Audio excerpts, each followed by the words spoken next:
Donc après mes études, je suis parti à Dara Djolof et après à Bambey, où j'ai fait 6 ans. Après mon bac, en 2000, je suis venu à Dakar, j'ai fait philo à l'université, après l'ESP, l'école supérieure polytechnique. Au bout de la deuxième année, le cabinet Profil m'a recruté comme consultant junior. À l'époque, il faisait faire ce qui est audit, diagnostic, tout ce qui est ressources humaines, bilan, compétences pour les entreprises de la place.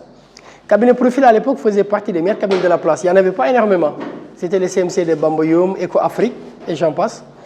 On avait l'opportunité de côtoyer les meilleurs à l'époque. Déjà à l'école, on avait les Pierre-Marie Colly, ceux qui avaient rédigé le code du travail. Il y avait les Abdou Ndiolfo Diakhoumpa, mais des sommités, des gens qui faisaient autorité dans la discipline en matière de gestion des ressources humaines. Très tôt, on a été recruté à Profil. On a fait nos gammes, on a appris. On a fait 5 ans. Après, on est passé à BEM, responsable de l'insertion, comment accompagner les jeunes vers l'emploi.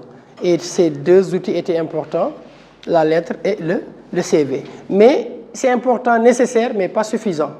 Vous verrez qu'avoir le CV et une bonne lettre ne suffisent pas pour aller travailler. D'autres éléments vont forcément servir. Nous allons essayer de les voir ensemble. D'accord? Partager mon expérience et puis en même temps aussi, s'il y a des questions à poser, on va répondre. Après, j'ai fait 5 ans Profil.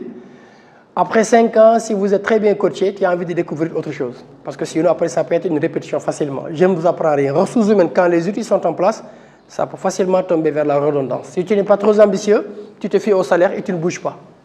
Et comme moi, je suis en perpétuelle quête de savoir, je voulais découvrir de l'autre côté. Parce qu'en cabinet, c'est la société qui te sollicite, mais tu es externe. Donc tu fais des missions, mais tu n'es pas à l'intérieur. Donc tu ne vis pas réellement le problème à 100%. Après 5 ans, je m'étais dit il me faut quand même avoir une légitimité. Parce que qu'est-ce que je voulais derrière? C'est important, ce n'est pas l'objet du cours. Savoir son dharma, le devenir. Qu'est-ce que je veux être plus tard?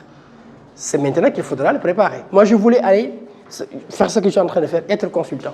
Partager mon vécu, mon savoir, aussi bien avec les particuliers qu'avec les entreprises. Donc, il m'a fallu une légitimité. On va me dire, mais monsieur, tu es passé par où?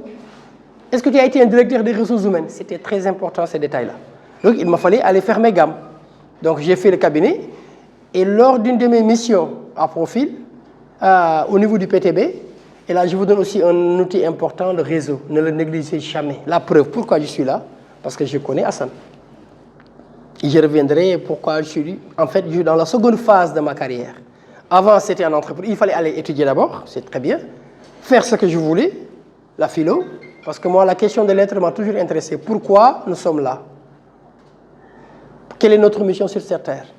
Qu'est-ce que nous allons devenir? Comment nous allons l'accomplir? C'est des questions qui m'ont tout le temps interpellé, même en philo, hein, et jusqu'à maintenant. Donc il fallait après trouver une formation qui me permettait de continuer ce que je voulais faire. C'était la gestion des ressources humaines. Et par chance, j'ai trouvé des mentors. Là aussi, c'est important. Si vous lisez le livre de Joseph Campbell, Le voyage du héros, mais c'est exactement ça. À un moment, on a besoin de quelqu'un pour nous coacher, pour nous accompagner.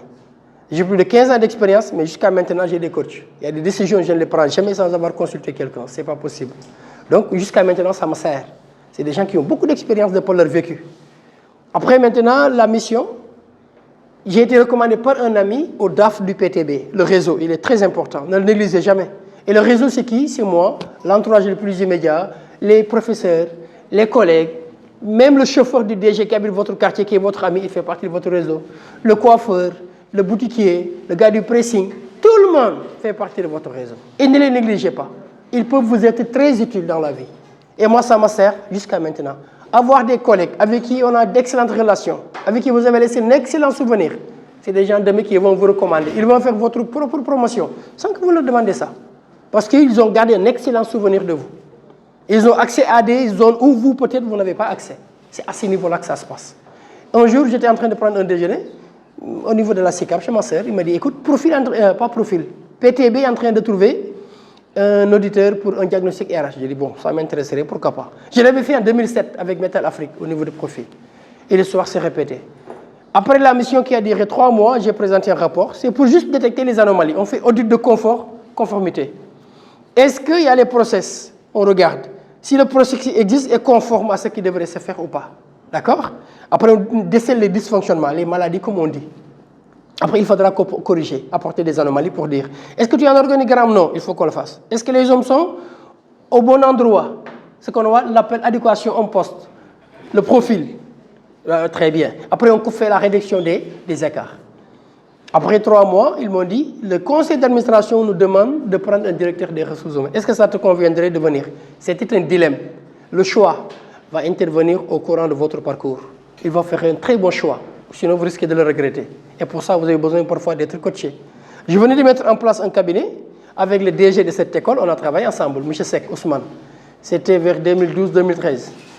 Donc, on était des parents d'abord. Après, on a collaboré. J'ai gardé d'excellents souvenirs d'ailleurs de cette collaboration. On avait mis un cabinet qui plaçait et qui formait les jeunes en développement personnel à l'époque. Mais lui, dans sa tête déjà, il voulait une école. Ça veut dire, il savait déjà. Et moi, je voulais être un directeur des ressources humaines. Donc, quelque part, cela s'est réalisé pour chacun. Après 3 mois, on m'a proposé le poste. J'étais hésitant parce que je voulais continuer avec le cabinet. Mais je me dis, tiens, peut-être l'expérience me permettra de mieux rebondir. Savoir aussi faire des bons choix, c'est important. J'ai arrêté et j'ai intégré le petit train de banlieue où j'ai fait 4 ans. Je pensais que j'allais faire une aventure de 1 à 2. On a fait 4 ans, qui était très riche d'ailleurs, avec les cheminots, un peuple très compliqué. Mais si vous parvenez à les apprivoiser, la cohabitation va être facile. Donc il fallait passer par la communication. La première chose à étudier quand vous êtes dans une entreprise, c'est de dire, je me trouve dans quel type de société? Il y en a 4. Si vous ne les connaissez pas, il peut y avoir des problèmes.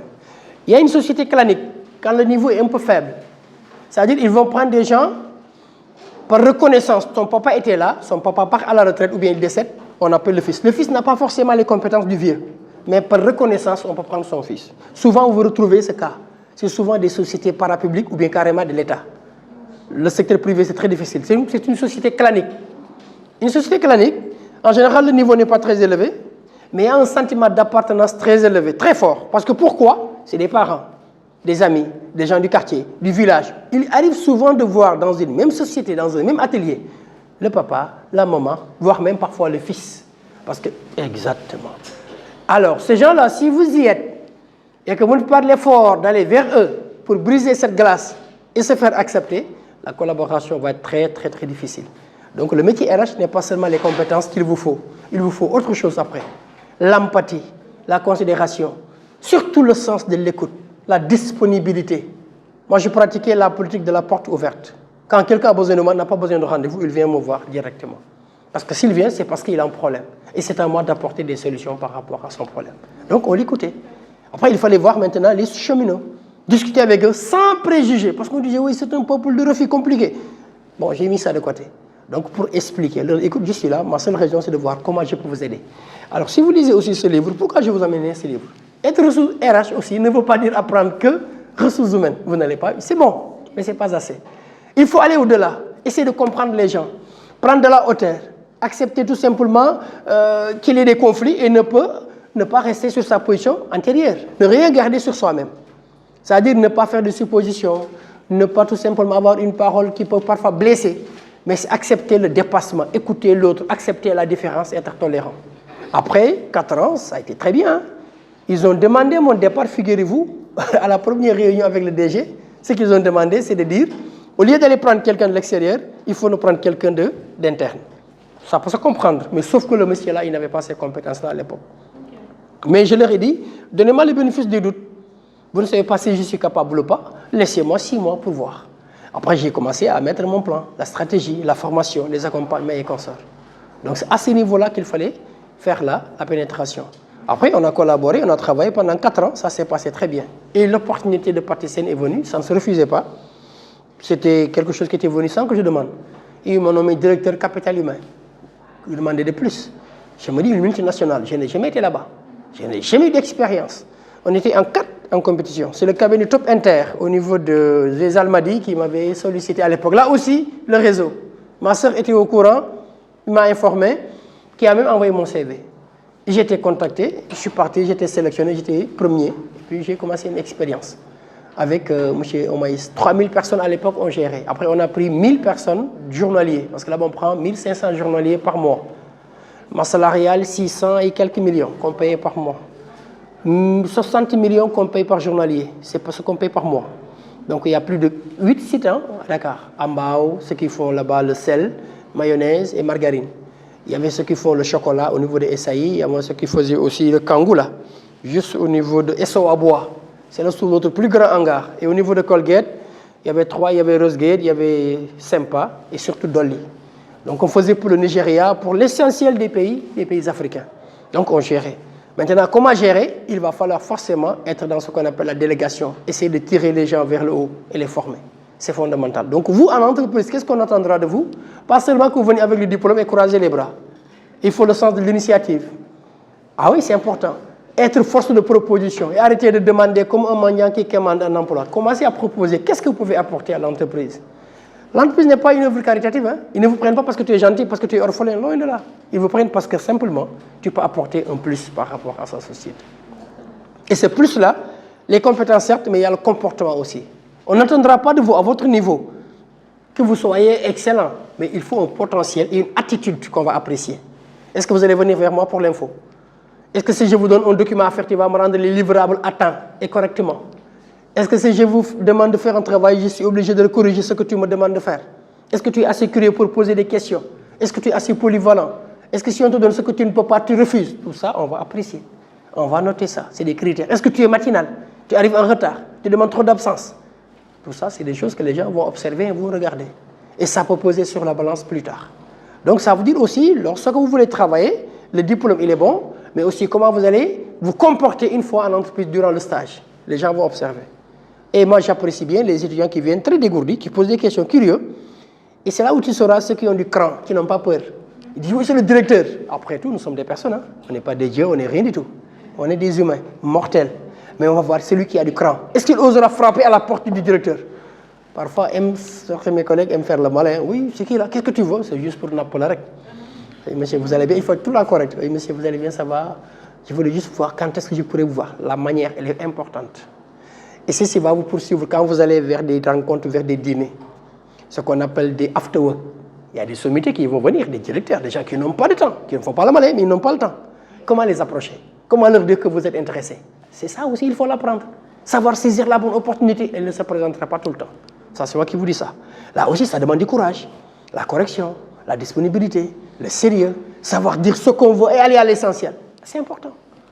Vous l'avez vu, on te l'a présenté. Vous pensez qu'il a le temps de t'écouter un discours? Non, il n'a pas ce temps. Déjà, il ne vous connaît pas. Il est trop pressé. Si tu ne sais pas l'accrocher, il va partir. Tu peux dire ce que tu veux. Après, ce n'est pas trop son problème. C'est à toi de voir comment essayer de voir attirer son attention. Là aussi, on vous l'apprend. Que ce soit le DAF, le responsable se plagienne, ce sont des humains. C'est des responsables, c'est vrai, mais si vous savez s'y prendre, automatiquement, ils peuvent vous écouter et vous prêter une oreille attentive. Et là, c'est déjà pas gagné, c'est déjà bien. Après, vous expliquez, bonjour monsieur, je suis là. C'était le cas d'un journalier. À Patisen, il y a des journaliers qui ont Master 2 et qui ont fait 5 ans là-bas comme journalier. Moi, je n'avais que du respect pour ces gens-là. Mais celui-là, il avait du cran. Il m'a vu descendre de ma voiture. Hop, il est venu me voir. Monsieur Ndiaye, ça va? Ça va très bien. J'avais un CV là, à toute fin utile, maximum 1 minute. Après, il m'a dit merci beaucoup. Après, j'ai pris ça, j'ai gardé. Master 2, il s'appelle Sadio. Master de finance. Combien de temps tu es là? 5 ans. Il me dit c'est la première fois que je serre la main d'un directeur des ressources humaines. Ça aussi, c'était important, ces détails-là. Parce que moi, j'étais accessible. Bon, je ne me mettais pas tout le temps, ça c'est juste pour respect par rapport à vous. Je me suis dit, voilà, mais sinon, j'allais en jean, en t-shirt. Même au PTB, je faisais ce qu'on appelle le contrôleur. Je venais en casquette pour juste voir comment les gens évoluent dans le cadre du travail. Alors, qu'est-ce que je fais? Je me mettais en jean et tout. Donc, j'étais accessible. Tous les mercredis, je les formais comme ça. Les droits et les devoirs d'un employé. Parce que souvent, ils ne connaissaient pas leurs devoirs et leurs droits. Parfois, par ignorance, ils commettaient des fautes lourdes, passibles de licenciement. Mais la faute nous incombait. Donc, on leur dit, qu'est-ce qu'un carton jaune? Qu'est-ce qu'un carton rouge? C'est plus facile. Donc, carton jaune, tu peux continuer le match. Carton rouge, même le match est déjà terminé. On va regarder, est-ce qu'on ne va pas encore te sanctionner? Vous comprenez? C'est la métaphore, c'est plus simple. Donc, ça veut dire que carton rouge, la faute est d'une extrême gravité qu'il peut y avoir poursuite pénale. Vous comprenez? D'accord, on va parler, on va top ou pas. Mais comme les RH sont malins, ils brandir la menace de la poursuite pour que tu puisses démissionner librement sans qu'il y ait de dommages. Vous comprenez? C'est ça. Mon gars, écoute, la situation est compliquée. On pense même porter plainte parce que là, le préjudice est terrible. Sauf si tu décides volontairement de renoncer. Donc, c'est une pression indirectement. Mais en général, une faute lourde, elle est pénale en général. Parce que tu portes atteinte à l'intégrité, soit de l'entreprise, ou bien tu veux nuire à l'entreprise. Tu voles, tu vends des secrets confidentiels, ou des choses comme ça. À partir de là, on peut tout simplement te poursuivre. Donc c'est comme ça qu'il faudra comprendre. Donc par moment aussi, si tu ne leur dis pas ce qu'il faut faire et ce qu'il ne faut pas faire, à leur décharge, ils vont agir. Et après coup, ça pose un souci. Le RH aussi doit être proactif. Il doit anticiper avant que la faute ne soit là. Donc là aussi, on faisait. Donc il y avait une accessibilité. Et ce qui est arrivé avec Sadio, Patisen paye ses journaliers après 15 jours, 2 semaines. Omaïs, quand il vient le matin, le DG de Patisen, c'est un art, il voit qu'il y a un monde fou. Il m'appelle, le premier réflexe. Aline, pourquoi il y a autant de monde dehors? Je dis non, parce que c'est la période de paiement. Et nous avons un seul payeur. Il me dit, mais il faut en prendre un autre. C'est comme ça que j'ai proposé le dossier de Sadio. Mais si Sadio n'était pas venu me donner cela avec du cran et du courage, je n'allais pas pouvoir, je l'ai regardé ailleurs. Mais il est venu me dire, on l'a pris en CDD. Et récemment, il m'a appelé pour me dire que il CDI est marié. Donc, vous voyez comment la suite est. Après, il va m'appeler pour dire, c'est ça la logique. C'est ça qui est cohérent. Vous comprenez? Mais il a fallu qu'il soit là, qu'il ait le courage de venir me voir. Et que nous aussi, qu'on soit être aussi attentifs à l'écoute de tout le monde. En fait, posture, que je sois RH ne veut pas dire que je suis le plus méritant. Il y a des gens plus compétents que moi dans ce pays. Mais le problème, c'est que la compétence. Le problème, c'est être là au bon moment. Il faut que la qualité de réseau va faire la différence. N'est le major de la promotion. Dans la classe, ça ne te garantit pas le meilleur emploi. Ça, c'est moi qui vous dis ça. Le major de la promotion n'a pas toujours le meilleur emploi. Au contraire, il peut chômer longtemps. Oui? Parce que tout simplement, à un certain niveau, la compétence qu'on vous demande, ce n'est pas extraordinaire. Hein? Il faut juste qu'on vous montre comment travailler. C'est pour ça qu'il faut choisir la qualité de votre relation dès maintenant. Oui? Donc. En général, il sera l'employeur de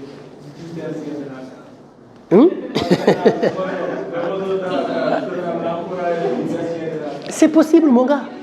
Parce que le dernier peut avoir des difficultés dans ses études, mais il peut être quelqu'un de très futé dans la manière de poser des... Si vous avez lu Père riche, Père pauvre, ce n'est pas l'objet, peut-être la prochaine fois on le fera, ou bien le record de Kanyama, la chèvre de ma mère, vous allez regarder comment on va faire pour avoir de l'argent. En fait, on ne vous donne pas tout, en fait, pour avoir de l'argent. Voilà. On ne vous donne que des connaissances à l'école, et on ne vous dit pas, demain, quand vous aurez de l'argent, comment gérer ça. On ne vous l'apprend pas. On vous apprend peut-être gestion financière, oui, mais comment gérez-vous vos finances? Comment il faudra gérer votre argent que vous gagnez, le salaire là? Il n'y a pas de cours par rapport à ça. On vous laisse à vous-même. Et les banques vous amènent. Ils vont vous amener à la guillotine. C'est ça. Parce qu'ils vous donnent tout, c'est un cadeau empoisonné. C'est à ce niveau-là que ça se passe. Maintenant, il n'y a pas de conseil, il n'y a pas d'accompagnement, il n'y a pas d'échange, comme ce que nous faisons. C'est pour ça qu'il faut leur tirer de ces mérites-là. Ils ont de l'expérience, ils travaillent, et puis malgré tout, ils viennent partager avec vous vos expériences. Nous, on n'avait pas ça. Si vous en avez, il faut en profiter et c'est exactement ce qu'il faut faire. Donc après, Patisen, je suis retourné à mais bon, les cabinets m'ont contacté, mais à un moment, je me dis, il faut quand même se lancer, avoir ce courage-là. Et j'ai mis en place mon cabinet. Je l'avais mis en 2015 avec Ousmane. Après, cette fois-ci, quand même, je suis seul, Horizon Énergie. Ce que nous faisons, c'est partager, parce que la chance que j'ai à Patisen, ils ont des procédures mais terribles. Parce que mon prof, moi, j'ai remplacé mon professeur. Semou Diouf, c'est un éminent professeur de gestion des ressources humaines à l'ISN. C'est lui qui m'avait aidé. Pendant qu'il était mon prof, je l'ai remplacé à Patisen. C'est cocasse, non? Mais c'est des choses qui arrivent. J'ai remplacé mon prof. Alors, ça veut dire quoi? Ce qu'il m'enseignait à l'école, j'ai la possibilité de retrouver ça sur le terrain. Donc, c'était pratique pour moi-même.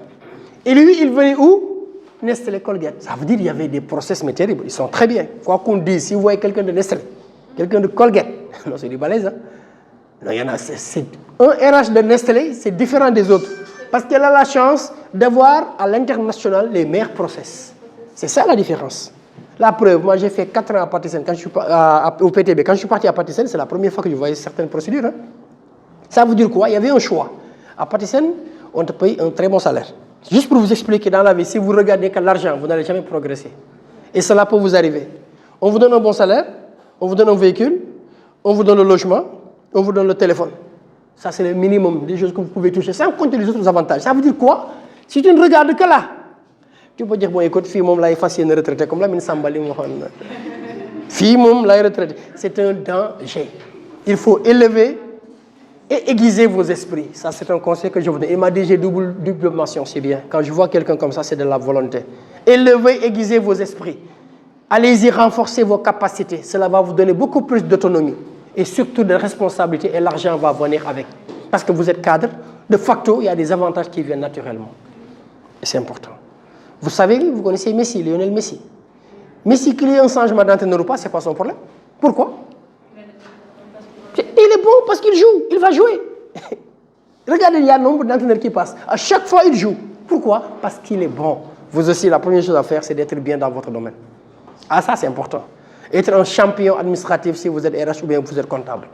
Après, vous allez développer votre management, votre comportement, la responsabilité, le sérieux, le travail bien fait, le réseau, la relation. C'est des choses qui vont venir. Ce n'est pas inné, mais ça s'apprend tout le temps avec les autres.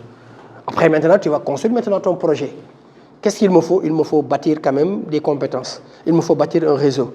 Après, je vais essayer de progresser. Après, ce que je vis, c'est le sommet. Pour être carrément directeur supply chain ou bien directeur logistique à ce niveau-là. Mais pour y aller, il me faut certes mes compétences, mais il me faut aussi d'autres compétences additionnelles, comme le réseau, le soutien des autres, et surtout la recommandation de mes pairs. Elle a dit une chose importante tout à l'heure, les RH ne se connaissent pas, mais pour l'essentiel, on partage ce qu'on appelle la NDCP à l'époque. D'accord? Et Aspect RH actuellement, avec Alpha Diallo qui le dirige. Momodou, bon, c'est l'essentiel de nos amis, ou bien il y a Momodou Diallo. Diallo était mon prof à l'ESP, après on a été collègues. C'est à ce niveau-là que ça se passe. Lorsque vous êtes ensemble, tout le temps, eux, ils vont être saisis par leur responsable, le réseau. Et qu'est-ce qu'ils vont faire? Ils vont te recommander. Et être recommandé par ses pairs, non seulement c'est du respect, mais ça montre aussi de la crédibilité que tu as à saisir. Parce qu'ils ne recommandent pas n'importe qui, parce qu'il va de leur image et de leur crédibilité aussi. Donc si tu te fais recommander par tes pairs, ça veut dire beaucoup de choses. Parce que ici, Dakar Ngandoula, il n'y a pas Hamante en général. Pour l'essentiel, on dit qu'il n'y a pas Hamante, moi, il est responsable. Les grandes sociétés qui font 1000, il n'y en a pas beaucoup. Ces gens-là se connaissent. Ils se parlent entre eux. Quand tu prends Socosum, ou bien quand tu prends ICS, ou bien tu prends Compagnie Super Sénégalaise, et Patisen, en général, c'est des gens qui font plus de 1000 et quelques. Sinon, pour le reste, c'est entre 400, 300, voire même cet intervalle-là. Donc, ceux qui ont la possibilité de gérer 3000, on les compte sur les doigts d'une main. Il n'y en a pas beaucoup. Donc, forcément, ils doivent se connaître en général. C'est comme les cabinets de recrutement sérieux. Il y en a beaucoup. Il y en a aussi qui font autre chose. Mais ces gens-là se reconnaissent. Et qu'est-ce que maintenant j'ai décidé de faire? Quand j'ai quitté, j'ai été contacté par DPO, mais je ne suis pas parti. Mais ça, c'est volontaire. Qu'est-ce que je veux faire maintenant? Avoir une autonomie. Parce que aussi, quand vous faites RH pendant un moment, on n'a pas tout le temps aussi la légitimité de tout le temps faire ce que nous voulons. C'est faux. En général, c'est le DG souvent, ou bien l'administration, ou le chef qui vous conditionne en vous dictant certaines choses. Il y a deux choix. Rester bénéficiant des avantages et faire ton projet d'avenir jusqu'à un moment et partir, ou bien rester et être coco vide. Parce que souvent aussi, les décisions se prennent à notre niveau. C'est la réalité. Ça dépend des types de sociétés. Il y a des sociétés où le RH n'est là que pour servir de faire valoir. Mais les décisions se prennent derrière. Est-ce que tu as envie de rester là ou d'aller ailleurs? Ça dépend de ta personnalité et de ton cran. Quand tu es bon, tu n'hésites pas, tu ne doutes pas. Si tu ne trouves pas les conditions de travail, tu dis écoute, c'est très bien, mais je m'en vais ailleurs. Mais beaucoup ne savent pas démissionner parce qu'ils n'ont pas trop le choix. Et c'est à vous maintenant de faire en sorte d'avoir le choix pour l'avenir. Comment j'ai fait pour rencontrer Badiane? Medican m'a été recommandé par la directrice marketing de Patisen à l'époque, qui m'a appelé tard dans la soirée. Il me dit Alioune, écoute, il y a quelqu'un qui m'appelle pour un poste là, médical. Donc si c'est pour rester, c'est pas possible. Si c'est pour avoir 2 jours là-bas d'intervention, je suis tout à fait ouvert. C'est comme ça que le contact a été établi. J'ai rencontré la directrice, docteur, on a échangé, discuté. Elle me dit je te veux en interne. Donc je peux te proposer quelqu'un d'autre. Mais il est difficile pour moi de rester toute une journée dans une société pendant une semaine. Ça, je ne pense plus que je vais le refaire. Mais ça, c'est personnel. Parce que j'ai 15 ans déjà d'expérience, je l'ai déjà fait. Pour moi, donc, il faut faire autre chose. Par exemple, venir partager avec vous. Je donne des cours dans beaucoup d'écoles, hein, mais de développement personnel, de management, comment connaître le sens de votre vie, tout ça, le dharma, qu'est-ce que la loi spirituelle, qu'est-ce que donner et recevoir signifie pour vous, qu'est-ce que la loi du karma, la loi du retour. Moi, je suis plus dans ça. Faire des team building, faire des voyages, avoir des partenaires, aller au Canada, rencontrer des gens pour développer l'humain. Moi, je suis plus dans ça. Qu'on me demande de venir pour accompagner la société, de faire progresser, que de rester tout le temps dans une société et de vouloir apporter des changements, parfois ça peut être difficile. Au bout de 3 ans, parfois on n'écoute plus ce que tu dis. C'est un consultant qui viendra pour que le DG accepte ce que tu lui disais depuis des moments. Et pourtant, c'est une réalité. Parce que tu n'es plus audible, on ne t'entend plus. Et moi, je n'ai pas envie d'être dans cette logique. C'est comme ça que j'ai rencontré maintenant Medican. Après, il y a Sunda, ceux qui font les couches là, au niveau de Sindia. Donc, je vais là-bas 2 fois dans la semaine. Donc, ça fait près de 6 mois. Donc, je vais faire les procédures RH, tout ce qui est ressources humaines. Donc, on va les accompagner. Les fiches de poste, après les organigrammes, le règlement intérieur, l'évaluation, le bilan de compétences. Tout ça, il faudra les accompagner pour mettre ça en place. Après, faire le recrutement pour eux. Après, tu les formes. Moi, je préfère dans cette logique. Après, je fais ça pour Codex. C'est une société française qui est dans la logistique. Donc souvent, ils me prennent aussi la même chose. Tu fais le diagnostic, tu identifies. Et c'est varié. C'est là où tu vas te rencontrer que même tu as des limites qu'il faudra aller compléter par la formation. Qu'on ne savait pas tout. Tout ce que je sais, c'est que je ne sais rien. Ah oui, attention, hein, on a des limites, hein, on ne sait pas tout. Le consultant ne sait pas. En tout cas, moi, je suis un consultant qui ne sait pas tout. Ah oui, je ne sais pas tout. Ce que je sais, je le fais bien. Et ce que je ne peux pas faire, je vais demander à quelqu'un d'autre qui le fait bien. Même la formation, je ne suis pas spécialiste de tout. Développement personnel, je suis très bien. Ressources humaines, oui. En dehors, je m'arrête et je demande à celui qui sait mieux que moi, il viendra appuyer. Là aussi, je vous donne, c'est de l'honnêteté intellectuelle. On ne peut pas tout savoir dans la vie. C'est dangereux. N'acceptez pas de tomber dans ces pièges. Consultant la règle, costume rafet, verre, c'est pas possible. On a des limites techniques dans la vie. Et ce qu'on sait faire, on le fait bien. Ce qu'on ne sait pas, on va apprendre à le faire. Apprendre à être humble. L'humilité, c'est une grande qualité en RH aussi. Parce qu'entreprise, mais ça c'est du management aussi. Ça c'est du management. Donc être devant, c'est vrai. Le fait de diriger, être un manager, ça ne veut pas dire être plus savant que tout le monde. C'est faux. Être le chef, ça ne veut pas dire avoir toutes les connaissances possibles. On a tous des limites techniques qu'il ne faut par moment changer. C'est à ce niveau-là qu'il faut le comprendre. Maintenant, être consultant, ça demande aussi beaucoup de responsabilités, c'est-à-dire beaucoup d'efforts, d'investigation, beaucoup de savoir. Mais on ne peut pas tout savoir. C'est à ce niveau-là. Maintenant, moi, ce que j'aime, je me suis toujours évertué à aller dans cette direction-là. Faites ce qui vous passionne. Si vous vous levez le matin, vous devez être très content d'aller apprendre ou d'aller étudier ou d'aller faire ce que vous avez envie de faire. Que personne ne vous détourne de ce que vous voulez faire dans la vie. Il faut le faire avec beaucoup de passion. Quand les gens vous entendent parler, ils ont envie même de faire comme vous. Et ça, c'est important. Arrêtez de suivre les autres et commencez par décider de ce que vous voulez faire dans la vie. Donc, c'est un ensemble d'éléments qu'il vous faut. Si vous voulez aller loin, savoir ce que je veux, c'est important. Beaucoup ne le savent pas. Si je sais cela, qu'est-ce qui me permet de l'avoir? Dans quel horizon je veux? Combien de types d'argent je voudrais? Le salaire que je veux? Et puis, tu te donnes des objectifs pour l'atteindre. Donc, c'est à ce niveau-là qu'il faudra le faire. Et ne jamais se lasser d'aller apprendre. Du berceau à la tombe, on ne fait que cela. Après, maintenant, les autres vont vous solliciter. Après, tu seras tellement full que tu n'as plus de temps.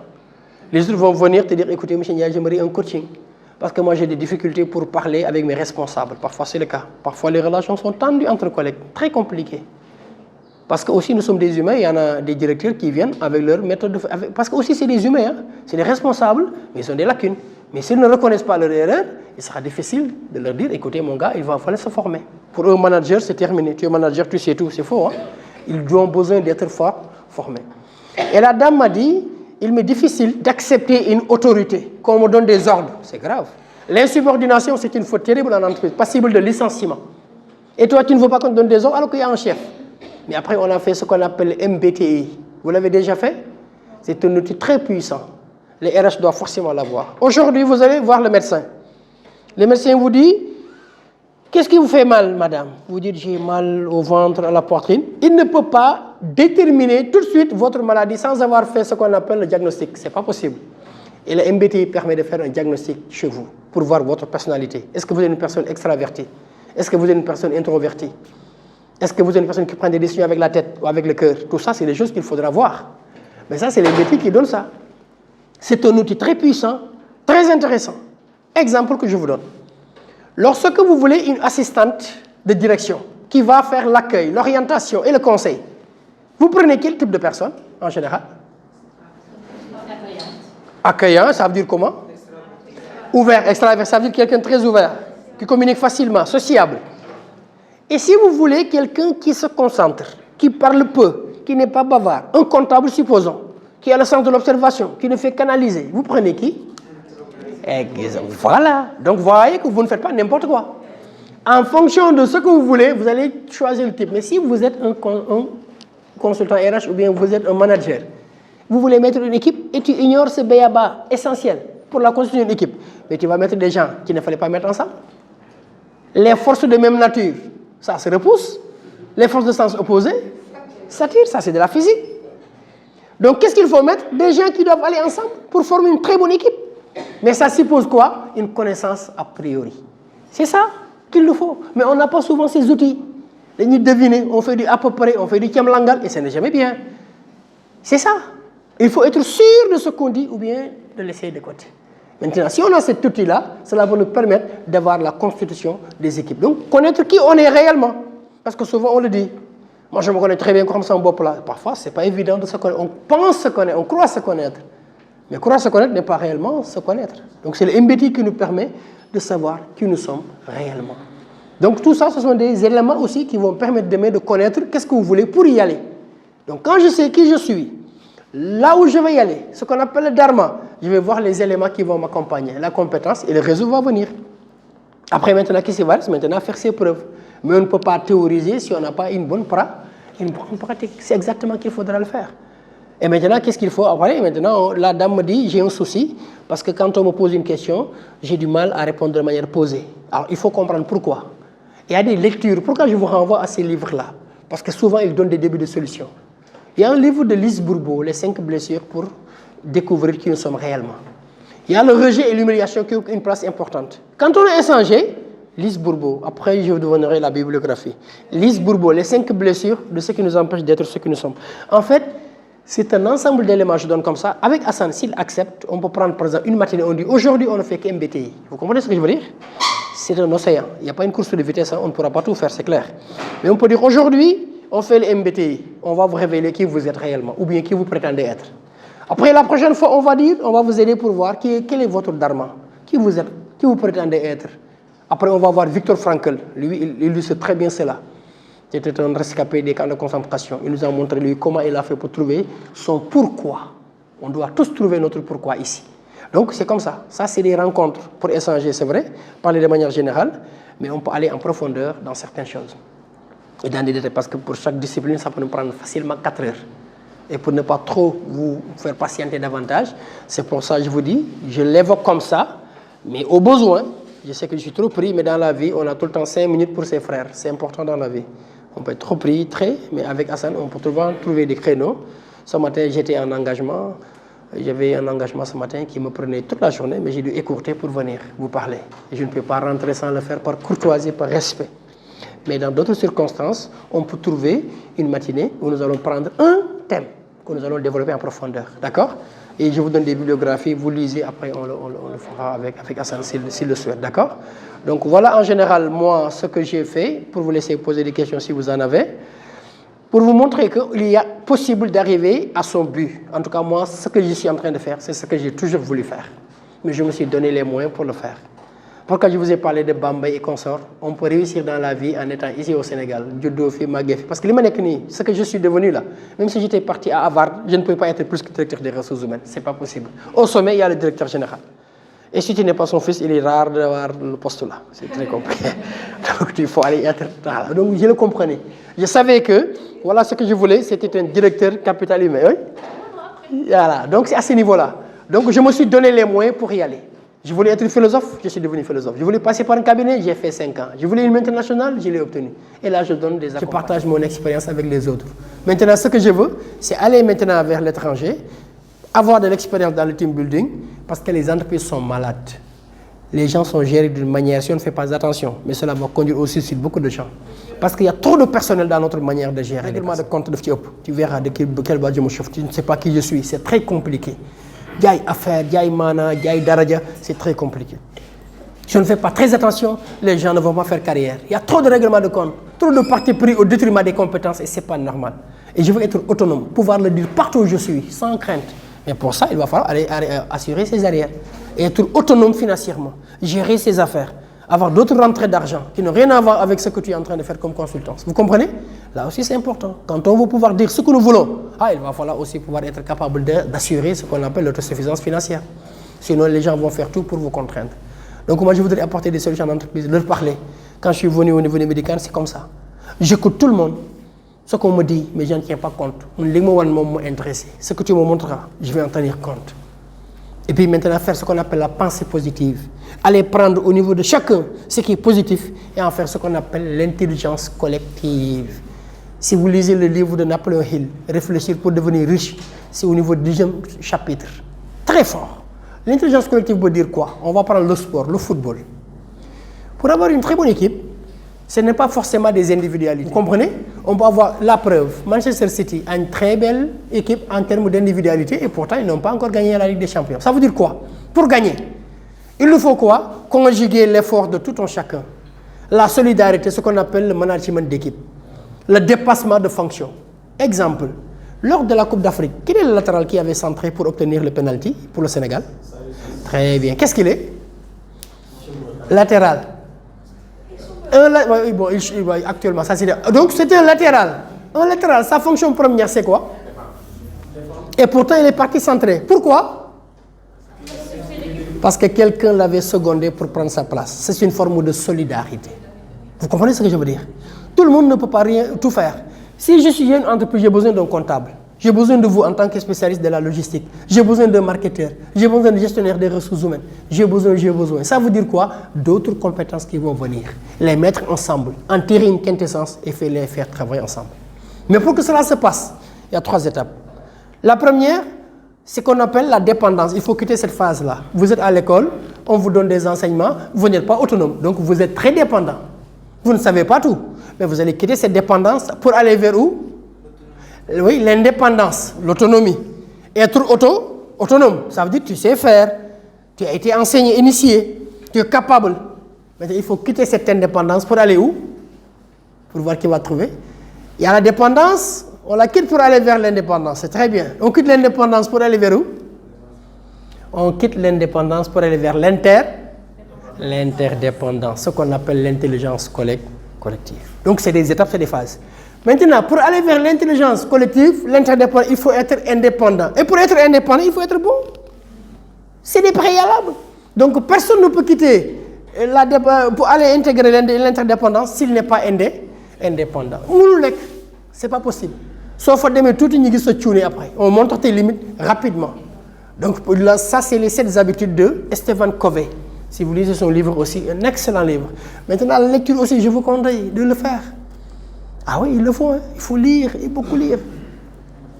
Ça vous permettra d'approfondir et de comprendre davantage ce que les autres ont vécu avant vous. Et d'être préparé à l'exercice de votre fonction. C'est ça qui fera la différence. Pour l'essentiel, on fait tous la même chose. Vous avez le même professeur. Vous êtes à la même classe. Vous avez le même programme. Mais la différence va venir d'où, selon vous? Ça viendra de vous, de la qualité intrinsèque de chacun. Moi, il n'y a pas de temps que je ataaya, les njoben, les kitché, bouchon, nante, et il n'y a pas de c'est une différence. Oui. Il y en a qui ne parlent pas Wolof. Très bien. Donc, ça veut dire quoi? Lorsque vous voulez faire du dépassement de soi, vous ne faites pas comme les autres. Vous acceptez de faire beaucoup de sacrifices, mais vous allez voir les résultats derrière. Quand tout le monde fait ce que tout le monde fait, pour l'essentiel, on fait tous la même chose, il n'y a pas de différence. Mais la différence viendra d'où? Des détails. Et ça fait partie de ces détails-là. Un samedi soir, au moment où tout le monde est en train de déguster son très bon tiep et de boire son très bon thé, vous avez fait abstraction de tout. Même si vous pensez fortement à ça, on va vous libérer bientôt. Pour être ici, c'est bien, mais c'est des sacrifices et j'apprécie. Moi-même, j'étais malade depuis 1 semaine.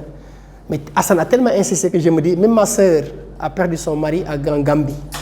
Moi, je devais partir. Mais j'ai dit à mon frère de partir, Abdou Karim. Moi, après, je partirai présenter mes condoléances. Pourquoi? Pour ne pas, en fait, trahir cette espérance-là. Il fallait venir, même si c'est 2 mots, qu'on en parle, qu'on discute et qu'on trouve d'autres moments de partage. Ce matin, j'ai trouvé que ces dames-là se débrouillaient très bien. Il était beaucoup plus cordial et courtois de m'asseoir gentiment là-bas et d'apprendre ce que j'ai fait. On a d'autres moments de circonstances pour apprendre, pour échanger. Moi, je crois en ça. Je le fais bénévolement, je le fais naturellement. Je n'attends absolument rien, sinon des prières uniquement. C'est à ce niveau-là qu'il faut le faire. On partagera des choses, Inch'Allah, si Dieu le veut bien. Moi, je suis un adepte de la loi de l'attraction. C'est en donnant que nous allons recevoir. Et moi, j'aime très bien donner, parce que j'aime bien recevoir. Je donne ce que j'aime en plus, pour recevoir ce qu'il y a de meilleur dans la vie. Moi, c'est ma conception de la vie.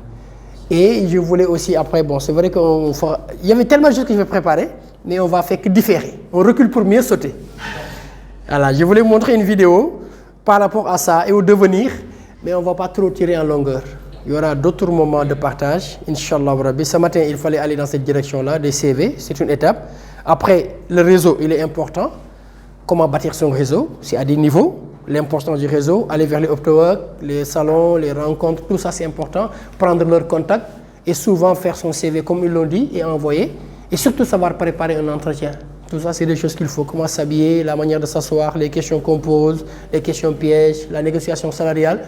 Si vous voulez ça, même faire l'objet de notre chapitre pour ne pas trop bâcler cette partie-là. Comme ils ont pris la peine de bien faire les CV, les lettres de motivation, prenons le temps de bien faire l'entretien. Vous comprenez? Moi, je suis un partisan, il faut y aller étape par étape. Rien ne sert de courir après partir à temps. On va y aller étape par étape. Et puis, comme c'est un cheminement pour la vie, on aura largement de tout faire. On est d'accord?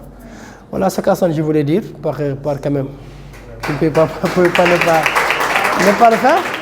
Hein? Serigne Saliou, je pouvais ne pas le saluer. Lui, je le connais. Serigne Saliou, puis quand on se connaît, là, finalement? En première année, 73. Oui, quelle année encore? 2016. Ah, là, 2016. Depuis 2016, je vais vous dire une chose importante. Là aussi, c'est une technique qui m'est propre et je le partage avec vous. Je ne prends jamais les étudiants comme de simples étudiants. Je les considère comme de futurs partenaires. C'est ma conviction de la vie. Je ne vous considère jamais en l'état T. Jamais. Je me projette tout le temps. Celui-là, on était en classe. Pourquoi je l'appelle Seigne Fall? Lui, c'est mon marabout. Il est très porté religion, chassaïd. D'ailleurs, il m'a tellement imbibé de ces chassaïds-là que je ne peux plus m'en passer. Donc, il m'a invité à la nuit du chassaïd. On regarde ensemble. Donc, il m'a offert un Kamil qui est dans ma voiture. Donc, on partage beaucoup de choses. Un garçon d'une politesse mais incroyable. Disponible comme pas possible. Quand, par exemple, ma voiture, je ne l'ai pas, il suffit que je l'appelle. Il me trouve un chauffeur et une voiture. Si ce n'est pas possible, c'est lui-même qui vient pour conduire pour moi. Et mieux, celui sur le gâteau, je lui dis, mais sincèrement, ma femme là a son frère qui ne travaille pas. Il m'a dit, donne-moi son CV. Et depuis là, il l'a recruté. Ça veut dire quoi? Après, j'ai dit à ma femme, parce qu'il me disait, oui, toi tu es trop proche avec les étudiants. Alors que tu n'as rien compris. Toi tu les considères étudiants, moi je les considère partenaires. C'est ça la différence. Donc on n'était pas sur le même longueur d'onde. Moi je voyais loin. Et quand il a pris son frère, voilà, l'étudiant finalement a pris ton frère. Il me dit, oui, je voyais ce que tu voulais dire. Donc c'est exactement ça. Ce que je voulais dire, c'était ça. Et avec lui, il y a Serigne Mori, il y a Serigne Moussa. Le concept de Serigne là, c'est pas gratuit. Je ne le donne pas à tout le monde. Je ne le décerne pas à tout le monde. Quand je le dis, c'est parce que je sais pourquoi. Et puis on habite les mêmes quartiers. Donc vraiment, c'est quelqu'un qui est très bien. Et quand Hassan m'a invité, je ne savais pas qu'il était dans le groupe. Et j'ai accepté, voilà, parce qu'Hassan est venu me dire, j'ai des jeunes que je veux aider. Moi, je suis de passé, de conditions modestes. Ma mère n'avait pas beaucoup d'argent. Mon papa est décédé très tôt. Mais ce n'est pas une excuse pour ne pas réussir. Parce que tout simplement, il y avait Yallah subhanahu wa ta'ala qui est là, qui nous a donné la force. Et puis, qu'est-ce qui nous restait? On a été à l'école. C'est terminé. Ça s'arrête là. Hein? Le reste, c'est à nous de le faire. Et c'est comme ça. Il faut aller se battre. Pour obtenir notre pain là, il faut aller se battre. Et il n'y avait pas de secret. Maintenant, il y avait des difficultés de la vie. Mais il faut savoir, si vous lisez Luqman, c'est surat 31 du Coran, qui dit accomplis la salat, recommande le convenable, interdit le blâmable, endure ce qui t'arrive avec patience. La patience est là-bas. Et ça revient en permanence, sabre. Donc Dieu avec les endurants. Donc c'est des choses comme ça qui reviennent. Je pouvais le dire dans d'autres livres. Hein. Ça c'est le Coran, mais je lis dans d'autres livres, la Bible est comme ça. Il vous rappelle tout le temps cela. Ça veut dire quoi? La réussite est au bout de l'effort, les gars. Acceptons-nous maintenant de faire ces efforts-là. D'être endurant, d'être patient, de se battre, ne jamais douter. Même s'il nous arrive de le faire, de ne pas le faire trop longtemps, de basculer dans la pensée positive. Donc voilà ce que je voulais dire, Seigne Fallou. Le remercier. Je peux dire de Seigne Fallou ce que je pourrais dire aussi sur d'autres jeunes, hein, que ce comme vous, avec qui on a gardé d'excellentes relations. Et à chaque fois que j'ai des opportunités en logistique, c'est lui mon répondant, mon point focal. Seigne Fallou, je partage mes offres avec lui, il l'envoie dans son... Avec Mori, un homme très bien, très pieux. Donc avec eux, il y avait aussi Aminata qui aurait dû être là, que j'ai amené dans une ONG, Green Tech Africa, parce qu'elle était ma responsable de classe. Très dégourdie, très bien. Mais tout effort mérite récompense. Et je l'ai amené là-bas. C'est exactement. Moi, le travail, l'effort se paye tout le temps. Ça, c'est une évidence. Il faut tout le temps récompenser les gens comme ça. Donc, c'est ma conception de la vie. Je partage ce que j'ai avec les autres tout le temps. Les livres là, mais demandez à Seigne Fall dans sa classe. Il y a ce jour où je partageais un document, j'en ai reçu presque 15. Il y a Ndiaye Canal qui nous l'avait envoyé. Moi, je partageais le peu que j'avais. Ndiaye me dit, attends, grand, moi, j'ai un grand qui a tellement de livres. Il m'a donné ça sous clé. Et ce jour-là, on l'a tous partagé ensemble. Et Mori aussi nous a donné les livres de Pablo Coelho. L'alchimiste, je vous le recommande. Ah, très bien. Si vous voulez aussi apprendre le développement personnel, il va falloir aussi se faire violence en faisant de la lecture. C'est très important. Après, à chaque fois que je termine, je pourrai partager avec vous des livres et puis vous orienter. Vous allez voir, vous allez me dépasser. Il faut juste réveiller ce qui sommeille en vous, ce qu'on appelle apprendre, c'est se souvenir. C'est la réminiscence. Ce que je dis là, c'est enfoui en vous. Si on le réveille, cela va se réveiller pour tout le monde. Je ne vais pas être long, donc voilà, je remercie tout le monde. S'il y a des questions, je peux répondre. S'il y a des interrogations, sinon on va... En tout cas, Hassan, voilà ce que je voulais dire. Et remercier tout le monde. Voilà. Ok. Merci à vous.